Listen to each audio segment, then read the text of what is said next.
Film की शुरुआत चीन की एक पहाड़ी सड़क से होती है जहां एक औरत हिच हाइकिंग कर रही होती है। उसकी कार खराब हो गई लगती है।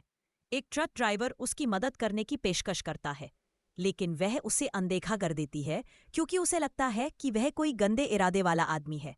थोड़ी देर बाद एक सभ्य दिखने वाला आदमी कार में आता है और वह तुरंत उसकी कार में बैठ जाती है। दुर्भाग्य से उसका यह फैसला जानलेवा साबित होता है जब वह अपनी सीट के पास एक कटा फटा इंसानी हाथ देखती है। यह पता चलता है कि यह सभ्य दिखने वाला आदमी असल में एक सीरियल किलर है।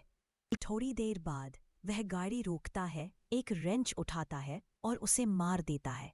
कुछ दिनों बाद कई यात्रियों से भरी एक सार्वजनिक बस उसी सड़क से गुजरती है।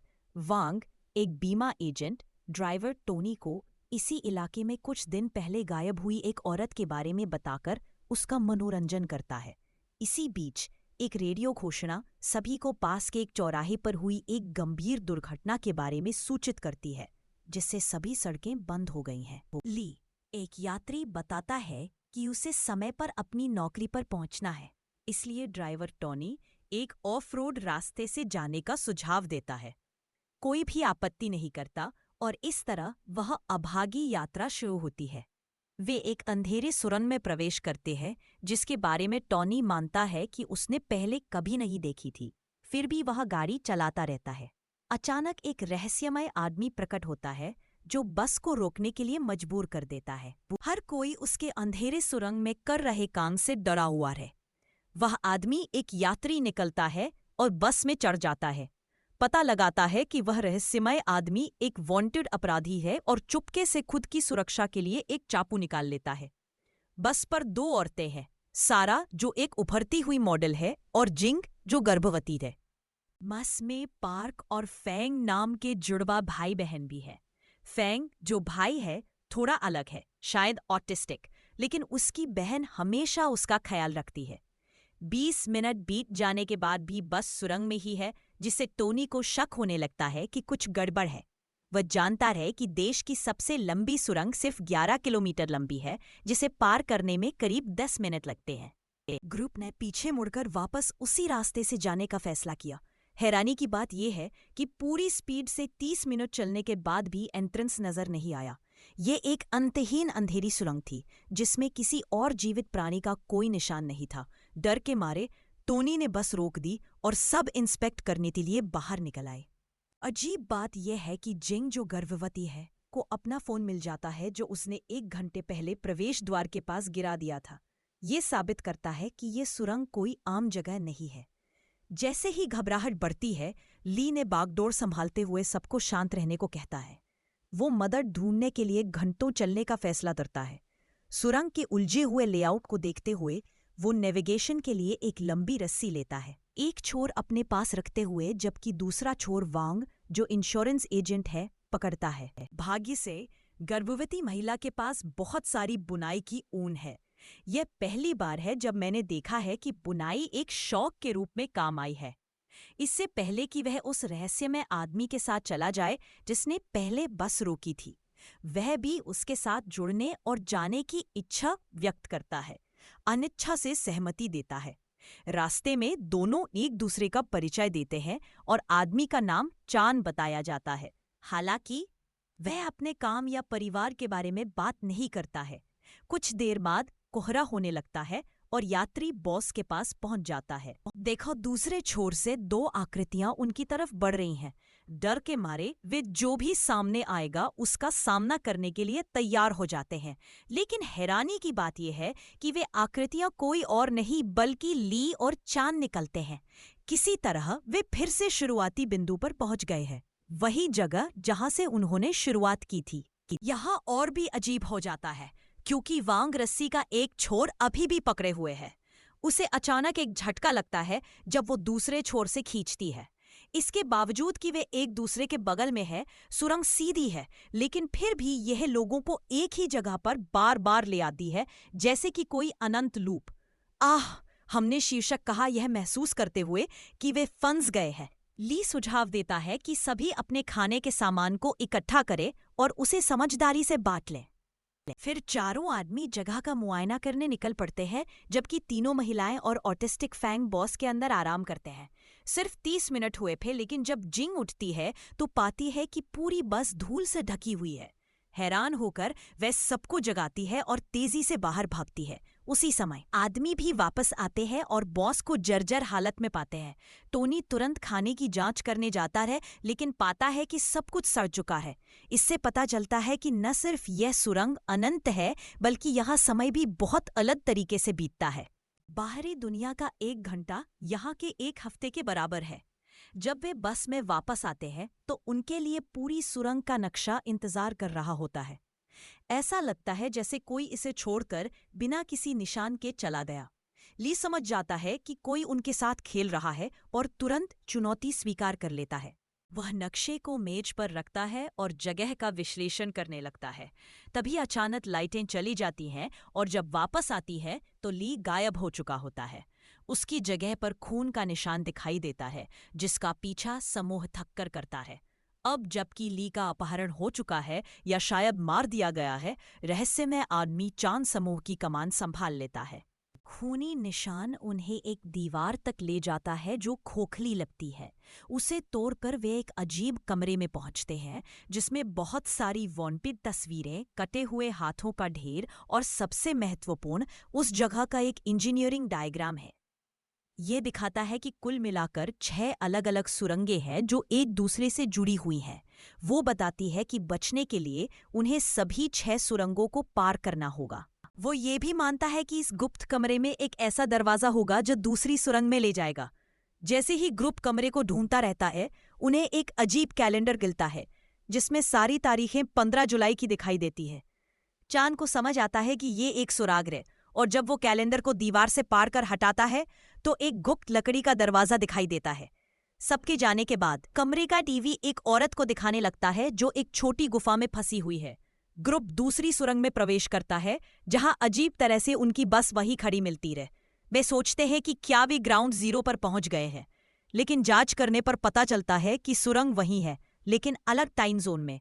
ग्रुप तेजी से उस बस में घुस जाता है जो अब कंटीले तारों से लिपटी हुई है, और खाने की तलाश शुरू कर देता है।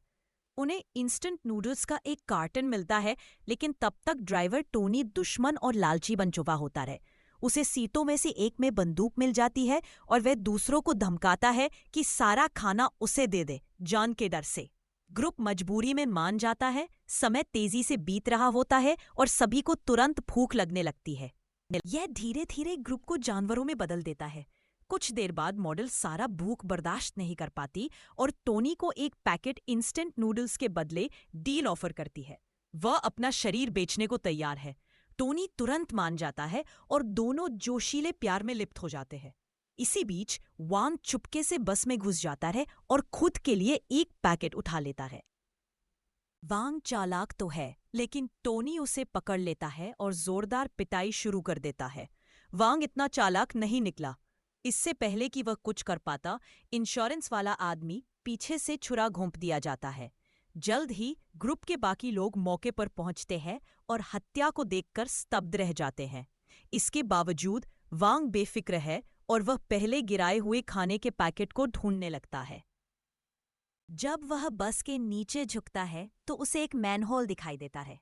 ग्रुप तुरंत बॉस को धक्का देकर हटा देता है और मैनहोल में घुस जाता है, जिसके जरिए वे एक और रहस्यमय कमरे में पहुंचते हैं। इस कमरे में भी अजीब तस्वीरें और कटे-फटे इंसानी अंग पड़े हैं। इसके अलावा टीवी पर वह औरत दिखाई दे रही है जो पहले गुफा में धीरे धीरे डूब रही थी। इस सबको नजरअंदाज करते हुए ग्रुप एक निकास की तलाश में लग जाता है और फिर से वही कैलेंडर मिल जाता है। उसे हटाने पर एक और गुप्त दरवाजा दिखाई देता है। जल्द ही सभी उससे गुजरते हैं और तीसरी सुरंग तक पहुंच जाते हैं, लेकिन उनके हैरानी की कोई सीमा नहीं रहती जब वे देखते हैं कि यह सुरंग पहले से ज्यादा गीली और अंधेरी है। बस भी वही है, लेकिन चूहों और सांपों से भरी हुई। भूख से बेहाल वांग ने कुछ सड़े हुए नूडल्स खा लिए, जिसका उसे तुरंत पछतावा हुआ। उसे इस हालत में देखकर जिंग को उस पर तरस आया और उसने उसे एक बिस्कुट दे दिया। हालांकि वांग और ज्यादा आक्रामक हो गया और पूरा पैकेट मांगने लगा। जब उसने मना कर दिया तो उसने हैरान कर देने वाली हरकत करते हुए एक बंदूक निकाल ली और सबका खाना बंदूक की नोक पर छीन लिया। लेकिन फिर भी उसका आतंक जारी है। वो समझ जाता है कि जब भी उनमें से कोई मरता है तो उन्हें एक गुप्त रास्ता मिल जाता है। जैसे ली के अपहरण के बाद उन्हें दीवार मिली और टोनी के छुरा घोंपे जाने के बाद मैनहोल। इसलिए वह बचे हुए लोगों में से किसी एक को गोली मारने की धमकी देता है ताकि वो इस जगह से भाग सके।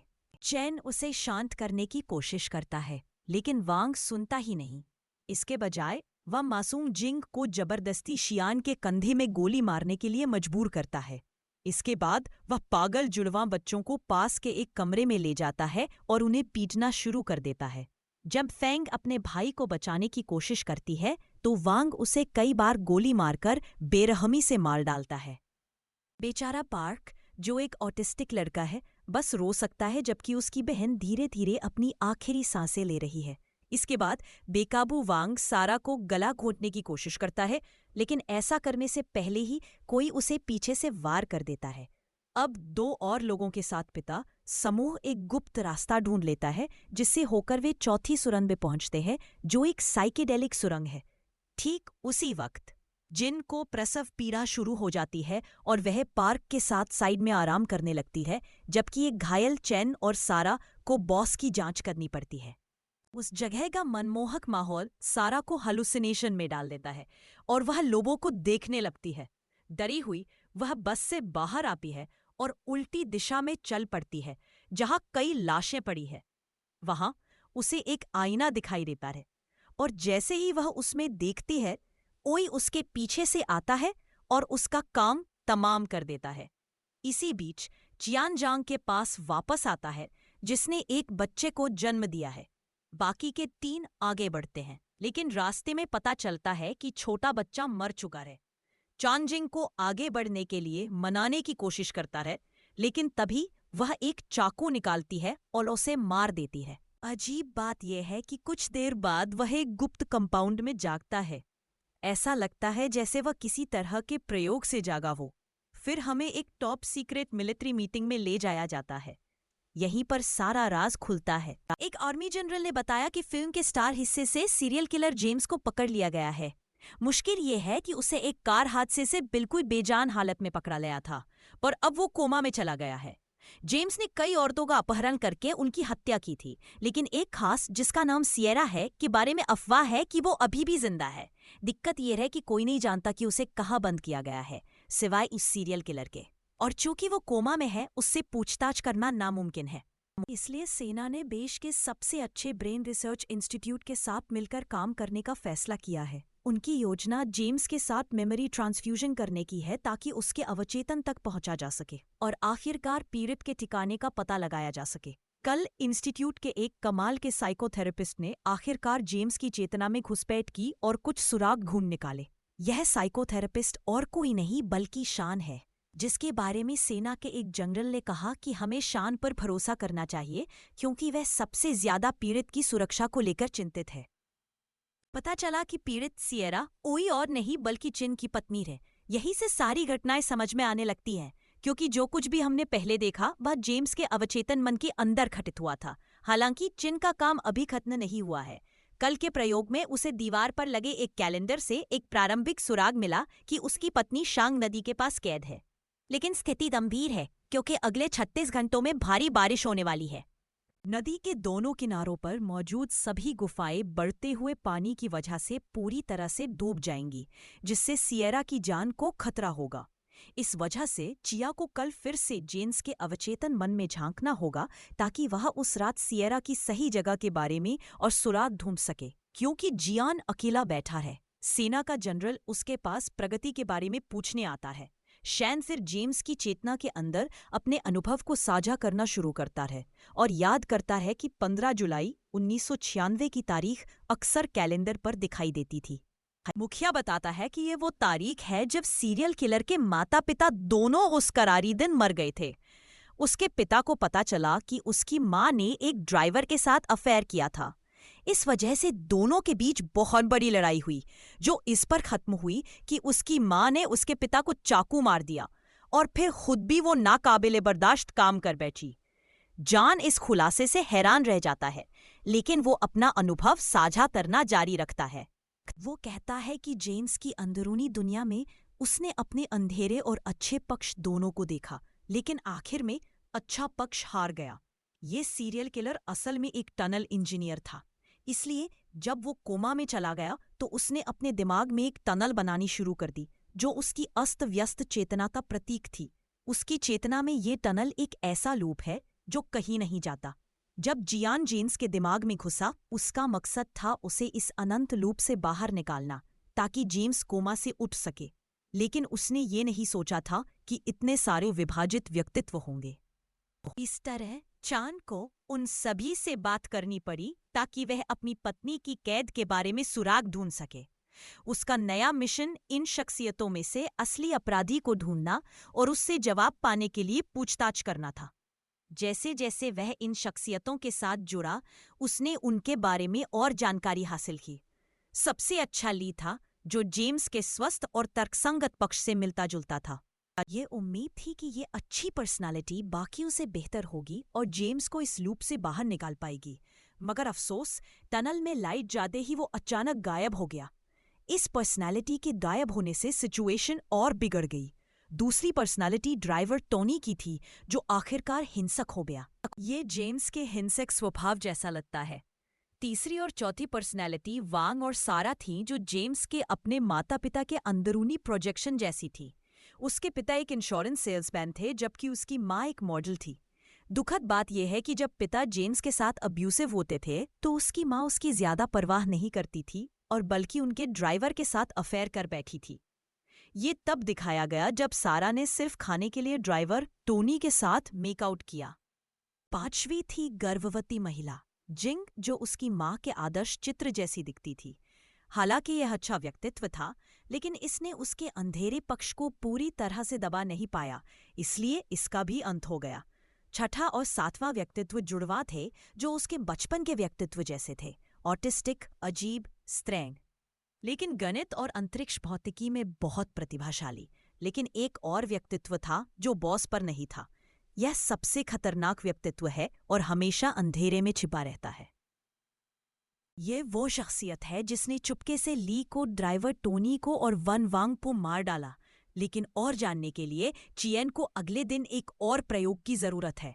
वह आती है और मेमोरी ट्रांसफ्यूजन के दूसरे चरण से गुजरती है। इस बार वह सीधे जेम्स का सामना करता है और अपनी पत्नी के ठिकाने की मांग करता है। हालांकि यह बेरहम किलर इतनी जल्दी जानकारी देने को तैयार नहीं होता।